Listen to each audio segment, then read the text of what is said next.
It's really cool. It's really funky. It's very different than the traditional golf that we've seen before. It seems so different from golf that I almost don't want to call it golf. It's quick. Golf getting done in 2 hours is unheard of. And you are getting to still see top golfers playing in a different thing, which will test them as well. It's new to everyone. I mean, they're really big names. Like, these are no joke names that are going to be there. Serena Williams owns a team. They've got Shaq. They've got Steph Curry, who's got the San Francisco team. Fenway Sports Group, your Arsenal, have got a team as well. They're trying to go down that drive to survive path to just make people realize that, hey, golf is fun. Get involved.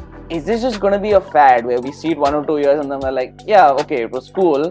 Can this really have much staying power? It all depends on how good the tech is.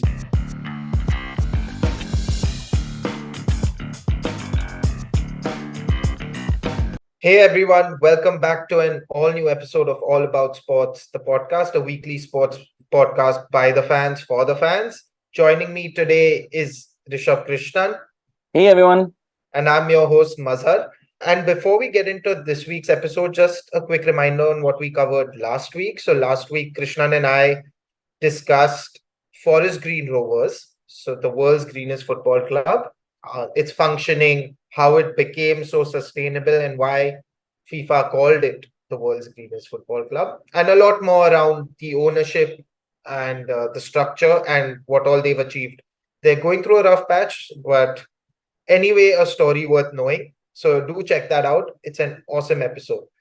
Coming to this week, again, we're doing something completely left field. Krishna, we're following paddle and then Forest Green Rovers, and now going into a sport, the rich man sport, so to speak, golf. So there was an announcement about the Tech Golf League, so TGL as it's popularly known, which was started by Tiger Woods and Rory McIlroy, arguably the two biggest names in golf history.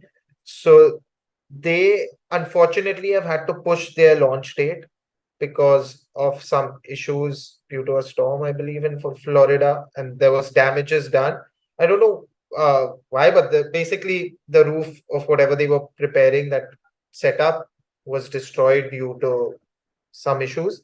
And now they've had to push their date. So the original start date was 9 January, I think 2024, and now they've had to push it to 2025.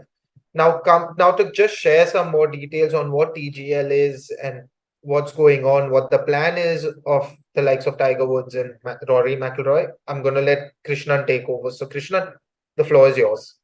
Muzz, and it's a great intro into it. It's a weird new format. It seems like a very refreshing new take on golf, primarily because it's all going to be inside one stadium. We're so used to these expansive golf courses that are, covering and taking up so much space in the world. This is very different. Like you said, it's called the Tech Golf League, and there's a hell of a lot of technology integrated into the system. So to start off, it's all going to be in one stadium. There's going to be a massive screen, sort of similar to if you've done one of those virtual golf sort of swing machines where you kind of hit a ball into a mat, they'll automatically project out where the ball goes. The similar thing is going to exist, except it's going to be much larger than anything that you've ever seen before. I'm trying to see the exact size of it. It's going to be a 64-foot by 46-foot simulator. So probably bigger than anything that you've seen of, probably bigger than a movie theater screen now that I think about it. It's a really, really big size screen. Players will basically be hitting into it. And then for green play, what's interesting is there's going to be a sort of dynamic short area. So there's going to be a dynamic green and dynamic chipping area that's sort of going to keep changing depending on which hole they're playing on. So it'll automatically adjust by hole. It's really cool. It's really funky. It's very different than the traditional golf that we've seen before. In terms of format, there are going to be 24 golfers joining the tournament. I think every year there might be a fresh set, but as of now, we know the 24 golfers that will be there in starting whenever it does start in 2024. They're going to be broken up into 6 teams. Now, each game only requires 3 of the golfers. So even though your team has 4 golfers, you only need 3 of the golfers. And then the way in which the matches work is there's a first session which goes from the first hole to the ninth hole. That is a triples format, which I think is basically you have alternating shots. So each player kind of alternates taking one shot each. And then I think it ends with just who is closest to the pin, if I'm not mistaken. And then the second bit, which is the 10th hole to the 15th hole, is just singles, where it's kind of matchups between, each of the individual players. And they basically just take 2 holes each to make up the remaining 6 holes. It's not an 18-hole game. It's just a 15-hole game, but I think it can go into overtime if needed. So I realized the closest to the pin competition is if the game is tied after the first 15.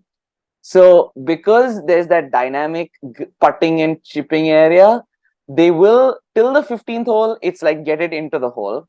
If the game is tied, That's what then very well played. I was waiting for it. I know at some point it would have to come up. We're going to discuss holes like so much. It was going to come up, but only if it goes to a tie, then there's a 3-on-3 closest to the pin competition. Okay.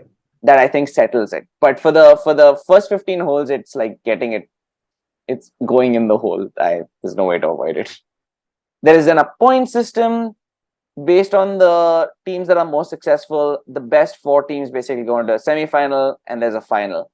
The whole thing is going to be mic'd up. I think the entire focus of it is to make it as modern and techy as possible to draw in a new style of audience, a slightly more unconventional audience than maybe historically has existed for golf. Maz, what is your overall feeling with this? It seems so different from golf that I almost don't want to call it golf. Krishnan, I'm typically a sucker for the classic sports. I hate change. I'm one of those, you can call me old fashioned, you can call me a boomer in that case when it comes to sports. But this one really intrigued me. And I think what makes it cool is we're still going to have a lot of the top golfers playing. And I know it's virtual, but it just tells you that even virtual sports requires a certain skill set to be able to perform. I hope the AI level set is like that computer level or whatever we said, right? Which can improve games. There's a slider. Hopefully that slider's maxed out for difficulty because but even that's a bit unfair. That's the problem I have with tech. It's like when you set all of these things, it all depends on how good the tech is. Don't get me wrong, I'm sure the tech will be phenomenal. But how close can it be to reality is the big question. The F1 simulator apparently gets close. So if the F1 simulator can get close and it's the F1 drivers themselves saying that, I would like to believe that Rory McIlroy and Tiger Woods know what they're doing. They've got great investments. Serena Williams owns a team with her husband, and Venus also, I think, owns that team. They've got Shaq, who's invested. They've got Steph Curry, who's bought the San Francisco team.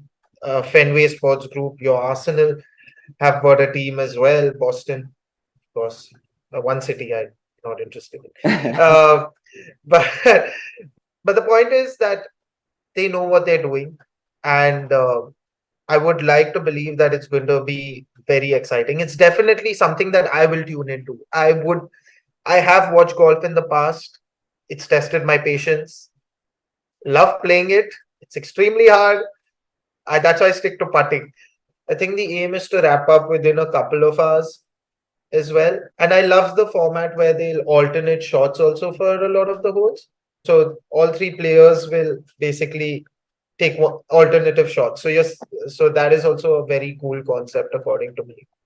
So Krishnan, yeah, as much as I am an aficionado and one of those gatekeepers for classic sports and not open to newer formats or exploring newer formats, at least that's in terms of cricket only, I guess. It's not any other sport really. More than happy if basketball changes its timeout rules.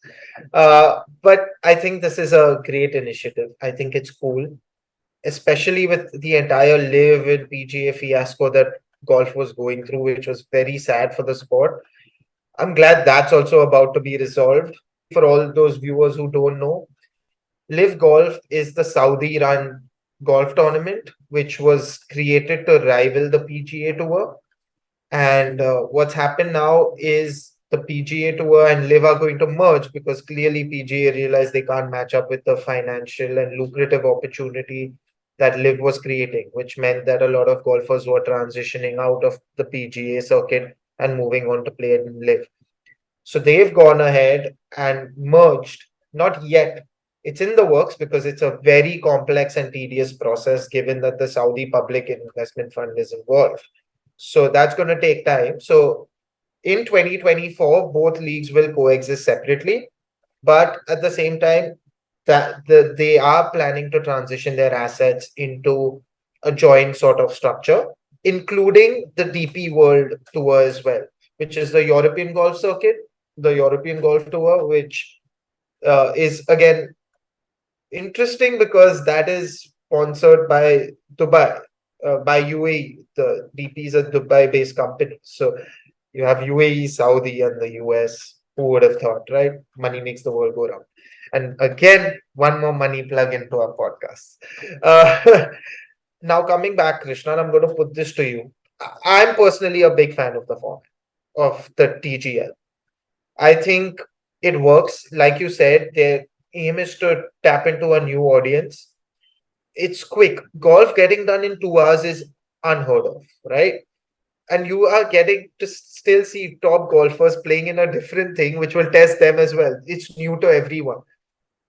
For me, my only concern is the how good is the tech to make it real, because otherwise it's like an even playing field, which is also fine as long as it's entertaining. I have no problem. But what are your thoughts? I am kind of on the opposite end of the spectrum, actually, Muzz, on this. And the reason is I don't deny the first year will be exciting. I think the first year will be really cool. More because I'm like similar to you, I'm just kind of interested in the tech, right? This moving, pitching, and putting area seems really cool. Apparently, it exists in some places. The technology has already existed, maybe in certain top golfs or something. I'm not sure. But I'm really excited to see the tech. The two big questions I have are one, is this just going to be a fad where we see it for one time and we see it 1 or 2 years and then we're like, yeah, okay, it was cool. Can this really have much staying power? I'm not necessarily convinced, and maybe it's because I haven't seen it just yet. The second thing is, I think you hit on a really big point, which is the challenge that Live posed to the PGA Tour, and obviously now they're merging with each other next year.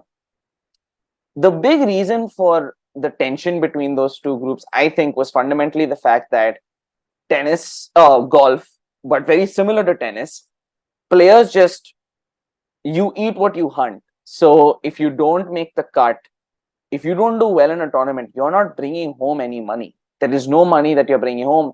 And the advantage that Liv brought in was saying, hey, you have an assured contract. Like, we are paying you to come. So all the guys who had big names said, like, listen, we're going to write off our name. Why the hell will we play in this tournament where in the PGA, where we have to struggle to make every penny that we make? Screw that. I already am a famous person. I'm already Phil Mickelson. I'm already Ian Poulter. I'm going to go over to a league where I can make money without having to necessarily, be successful for every dollar. The thing for me about TGL is I think it goes a little bit in that direction where I think everyone will get a certain amount of money, but I think there's additional prize money that you will get, but I think everyone gets a little bit of money, and it's just like an additional form of income, right? For a certain amount of players to have. There'll probably be, maybe a fresh set of 24 players every year. I just don't think it still goes very far in the way that Live does. Like, this isn't the game-changing format that PGA is going to go. Golf is still fundamentally going to function the same way. This is just a little bit of like design on the cake. It's not even the icing on top of the cake. It's just some additional design that you do on the side of the cake. That's a fun additional tournament. You'll have recordings of all the golf, of all the players, which is kind of fun to listen to.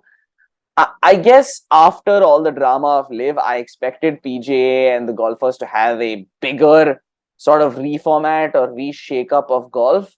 And this more seems like they've added a fancier reality TV show in addition to the PGA Tour instead of anything fundamentally changing. So I think I'm excited about the tech. I just a little more question if this answers any of the major questions that people had about the PGA Tour and that caused the PGA Tour to start focusing on.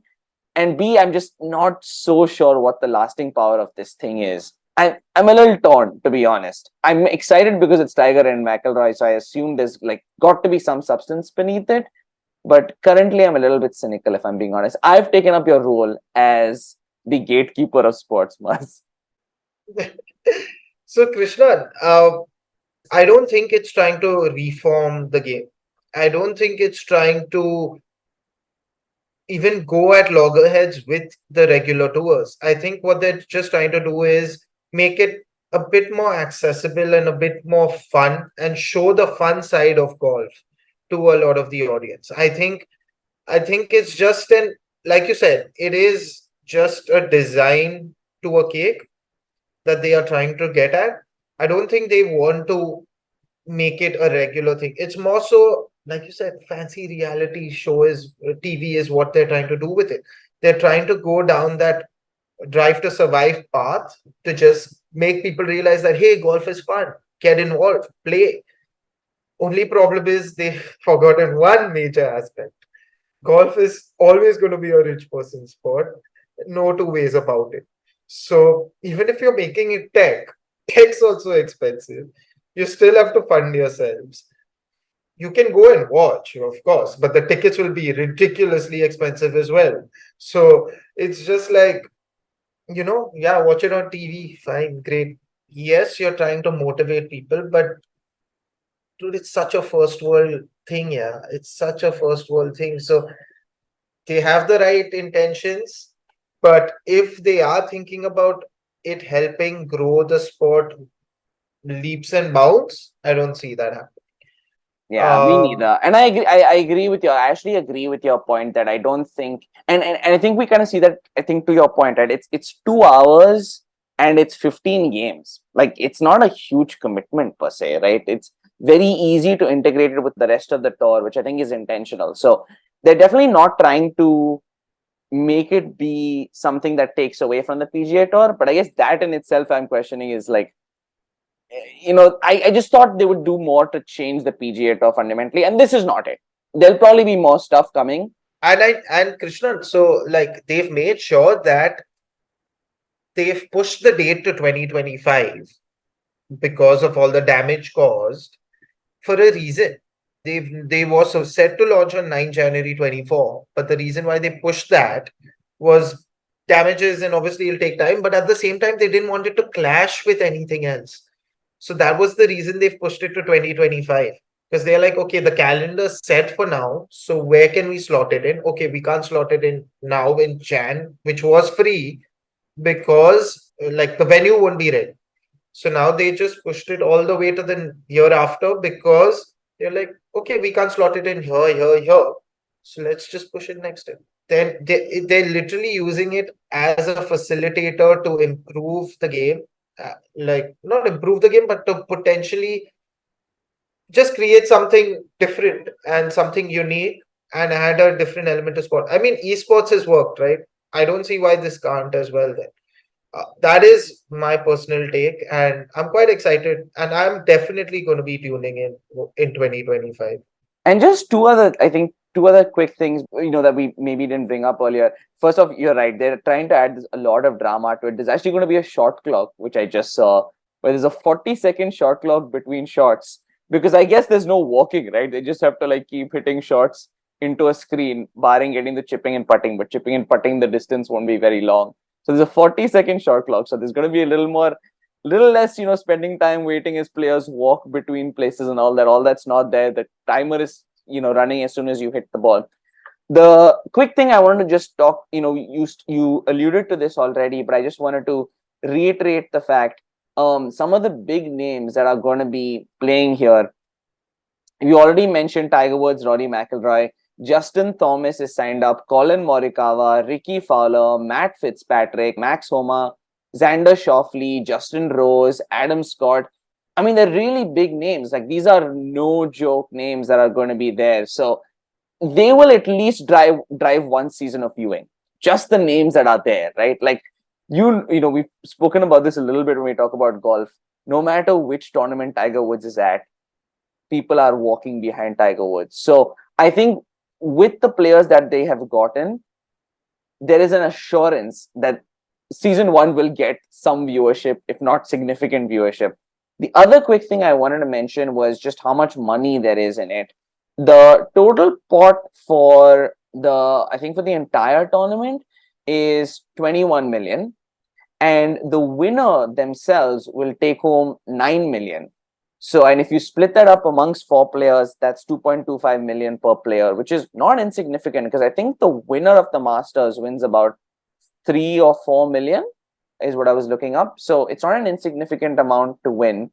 The other interesting thing was that someone brought up was the way in which it's currently owned. 54% of it is owned by TMRW, Tomorrow Sports. 18% is owned by the PGA Tour. 18% is owned by all of the team owners that you mentioned earlier. And then 10% is going to be player equity. So the players playing in the tournament will actually own some part of it, which is again a little bit different than a lot of the sports we see, where currently playing players will have some stake in the game themselves. There isn't a whole lot of clarity as to, you know, how it's distributed amongst the players and who gets what and all that. But it's just an interesting concept because we don't really see it. We see a lot of players once they've retired owning equity in sports teams, like Venus Williams and Serena Williams will have here. So it's kind of interesting. I'm curious to see how that works, and if that piece becomes a template for other sports. Admittedly, they don't own any part of the PGA, so maybe the PGA is like, we're okay to give them this. Krishnan, I think that's spot on, and especially, I mean, if they're making so much money, and like you spoke about, like the ownership structure, Tomorrow Sports is Tiger Woods and Rory McIlroy's sports technology organized company. So they are the owners of that. So there's a lot of skin in the game that they have themselves. So yeah, so that's just one of Tiger Woods' many reasons why he's one of the richest sports persons ever. Apart from the winnings and the Nike partnership, which was huge until his marriage issues, and then Nike dropped him. So Wait, I think they stuck with him. Didn't they stick with him? I think they might have been the only group that stuck with him, I thought. Actually, you're right. Yeah, they did stick with him. Mm-hmm. I think they were the only ones. Yeah, they were the only ones who stuck with him. Correct. So anyway, they clearly, it's very well thought of. Let's not forget, I forgot to mention this to the viewers. This was the brainchild of Rory McIlroy and Tiger Woods back in 2022. So there's been a lot of work behind the scenes going into making this happen. So it's not been a rush process. They've thought about everything clearly. So I want to give them the benefit of the doubt that they will pull it off and do a good job. Both of themselves are very marketable. So, and they've gotten all the heavyweights in terms of ownership. Like all the owners are massive. Yeah, quite excited by the prospects. And for a change, it's Krishnan who is doing all the gatekeeping. That too in a sport that he does play, that's probably why. Though we don't know your handicap score. Please don't get into this. Yeah. Anyway, so thanks a lot, Krishnan. I think that pretty much summarizes the episode and gives complete clarity on what TGL is, its structure, and how do the two of us perceive it and what the future holds as well. For all of those tuning in, like, comment, share, subscribe, do the drill, and reach out to us if you want to collaborate with us, or if you have any thoughts on any topics that we can discuss as well. We're always trying to bring you different content and new content. So tune in next week and we'll see you soon. Take care. Bye-bye. If you like this episode, make sure to leave a like and share it with anyone else who might be interested. You can also subscribe on any social media platform that you prefer, and all our links are in the bio. We also have a website with all our episodes as well as blogs and a whole lot of other sports content, so make sure to check that out as well.